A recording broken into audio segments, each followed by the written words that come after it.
Hello there, my name is Rich. I like to talk about animation, and today we talk about a Clone High Season 2 of the soft reboot, Episode 5, Episode 6. These two episodes were basically continuing of the parody because the series is a parody, but these two parodies was amazing. I mean, I could not stop laughing or having smiled the whole episode. Like Episode 5 was straight focusing on musicals, but not just musicals, like kind of different genres of musicals, and they did it so well.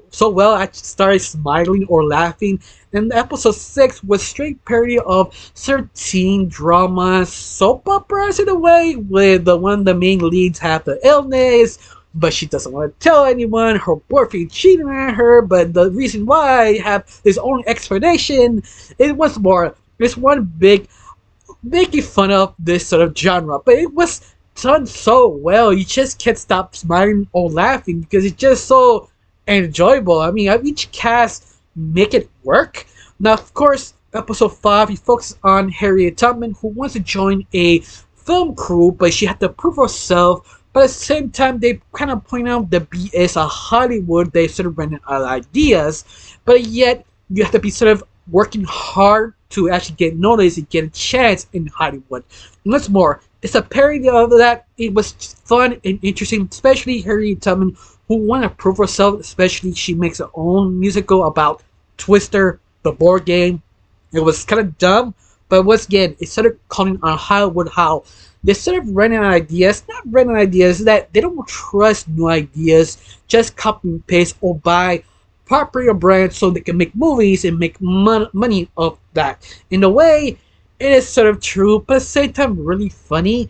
And the musical itself is actually sort of surprising and funny, especially the first one that all of them trying to be singing, dancing, and after they finish, they walk away. The general just walked in and see the mess. It's kind of interesting because it's sort of true. Every time you see a musical, they make just a huge mess. You're wondering how the general handled this. Like, did he just freak out? He just quit? They sort of answered that their own unique way twice. Like, nope, I'm not gonna do this. The general just walked away, and that's hilarious and funny. But I love this episode 5 does have distinct three different plots. The first plot is basically Harry Tubman and Noah's number arc, that they have sort of different opinions how to run the production of the musical. But the only difference is it's sort of Harriet's fault because trying to trust Art, trying to push her to kiss her boyfriend around everyone, but realizing she doesn't have the talent of acting, especially she kissed her boyfriend so awkwardly and just like, yeah, no, you're perfect. Not really, but yet I enjoyed their sort of relationship. How Harriet Tubman and Art, how they don't want to hurt the feelings because they have this sort of sister relationship. They want to be truthful but not hurt the other feeling. But the only problem is you let Art, her cockiness, her ego grow too much to actually force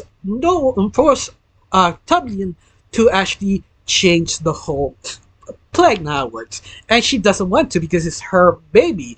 But yet it's sort of her fault. She didn't put her foot down and tell the truth.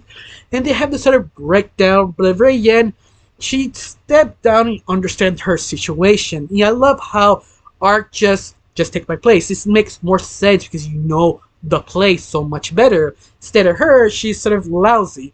But I love they leave it sort of an interesting twist on the end when Harriet kissed Kev J for the performance. That basically leave could I have feelings to Kev J? And in Kev J, do I have a border? Oh, also, do I have feelings to Harriet Tubman? And that's sort of a cliffhanger made sort of interesting, but once more, that's sort of the rom-com sort of dramedy makes so much sense, but also making fun of it. It was a fun time. That sort of scene just was interesting. The other plots was basically about making fun of all the dancing musicals. Like they have a small team, nobody knows how to dance. They just quit, but making fun of it like maybe we practice like more than once. Like I love it, that sort of common sense sort of dumbness. Like, yeah, you have to practice to make this actually work. But what's more, it's sort of making fun of musical dance. It's like they love it, but also make fun of it, all the dumb things they can do with it. But besides that, the final mini arc of this episode is the rest of the cast. They're not confident on Wonder Woman will get the parts because you're not white. You're not cocky white. And the only way they get cocky white is drink white people's sweat to be cocky of Abe. It was weird, but at the same time, kind of hilarious because it's sort of commentating people at focus on too much white people in a way. It's weird, but also making fun of the sort of concept and the ideas how people let white people be sort of too cocky. But once more, it's sort of making fun of the thought of it. It was an interesting take, kind of weird, but at the very end, and the results was stupid. It was funny, just making the whole idea fun of it. In other words, yeah, I enjoyed that. Now, episode 6 was the silly illness, the silly dance with Abe knowing the truth and Noah trying to convince him not to tell the other friends because she's dying of silly dancing because of nostalgia. And yeah, they make you fun of nostalgia. It was hilarious and pointing out how things change, but it doesn't mean it's bad. Even though whatever things you like change, you still have the original. But I love that they sort of make a big deal, make it so dramatic.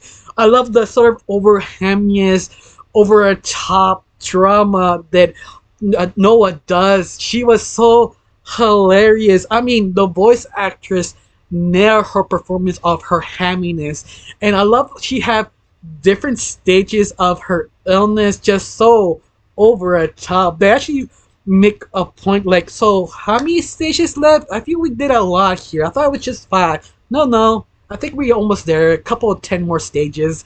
But I love that it just sort of self-awareness just works so well. And Abe trying to be a honest man, her honest person to her friend, trying not to tell anyone. Also finding out JK and Tubman were kissing. Now he feels guilty not telling her. But the twist is that she be tell her illness get to her, so Abe cannot tell her.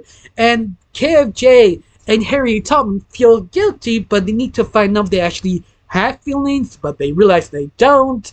Now they want to tell her, but at the same time feel guilty. Should I not tell them? What's more, one big ass drama connected to the Grassy Knoll diner that if they don't build it, Noah dies. Once more, because of the illness. It was hilarious, random, interesting, and also making fun of sort of being nostalgic. Like, it just works. I mean, it was funny. Could it be better? A little bit. But besides that, I did enjoy everything. Even the minor plot, like the principal going to a trip about the secret organization, but at the very end, it wasn't a business trip, it was a party trip to just chill, be drunk, and be stupid, and you're trying to see the principal trying to kiss ass the other principal. It was a good time. It was interesting. It was fun. I did enjoy it, but at the same time, it was so dumb but charming. It's like, yes, I could not stop laughing. And kudos of the main actress who played one of the main leads, Noah, that she just nails her performance of happiness. I cannot compliment enough of the voice actress, how well funny she is, and point every single joke where she was given. Like, it was glorious. It was amazing. Her timing was great. All of that, one thing I didn't notice is the fact how the only maybe the 2 main lead females of episode 6, how they bend their bodies. I mean, I noticed this before all the other episodes, but usually how all the characters bend so much, but they bend it of their emotions. Like, if you're sadder, they bend the bodies even more. And that's just something I just noticed, but I don't know, feel that was a good thing or a bad thing. Like, did you notice the characters will stop bending every time they have a sad emotion or high emotion or anger? It's sort of weird. It's something I didn't notice before. Now I do. But yet, I feel that was sort of interesting because I'm wondering, I don't think a woman's body bends that way, but sure, why not? It adds to the comedy. Once more, a little distracting, but yet sort of funny because they don't want to tell the truth, especially if they're angry, they bend even more. That was enjoyable. That was interesting. Take, in other words. Now, how do you like the two episode 5, episode 6 episode? Do you like it? Do you hate it? You think it do better? You feel the show got back to normal what it is? To me, it does. I don't know about you. Tell me down below how you felt about this. I got nothing else to say. Just thank you for watching. Don't forget to subscribe and have a wonderful day. Bye.